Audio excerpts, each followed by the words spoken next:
Aaron, there's a reason that I went into computer science, because I don't want to deal with people. Computers are so much better than people. You know this. So obviously if I taught any course, it would probably just be a normal CS or math course. But if we're approaching this like a topics course, like you said, something that I've been interested in for a while and that I would love to learn more about, and I think would be a cool class, would be learning about fighting hackers. One example of something I could think of to teach in that course would be preventing SQL injection. Basically, if you have a piece of code that you need to get some input from the user, like if you're asking for someone's username and password, you need a database. This is an example of a database titled users that has username and password. So the username for Josh has a password of 123. Now, if someone actually wants to log into their account, you need to ask them for their username and password, so you need to code a little bit. In order to check whether the password matches with the username, you have to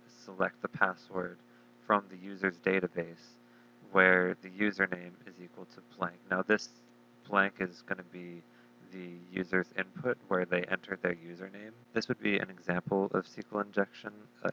The user enters in for their username a close quote and a semicolon, that means the computer is going to interpret that as the end of that line, and then it's going to read this next part as a completely new line of code. So it's going to delete everything. And this is just simplified stuff. Delete everything isn't actually a thing that you can do. But this is basically what SQL injection is. And this is all dependent on the language that's used for the code and whether the coder actually took into account these things so that they couldn't happen, which everyone who knows anything does, but it's easy to forget sometimes to do those small little things. And so it's something that people need to know about when they write their own code. What I like about the idea of this course is that it has the coding stuff and it also takes in some history stuff as well. We could learn about some catastrophic issues that companies have had in the past because of small things that they forgot. And it helps the students be able to write better and safer code. Oftentimes people will just focus on the coolest things that they can make and they'll neglect to think about the ways that people could break it. Why do you think we hear all the time about passwords being leaked and credit card numbers falling in the hands of some hackers? And with that goal in mind, the course would basically just be teaching hacking. As it's been said, the only way to defend against hackers is to know how to hack yourself. One of the most interesting and terrifying things I learned at EMU is how to send an email and make it look like it's being sent from any email address. If I find out what any of your sister's email addresses are, I could send an email to you and make it look like it's from them.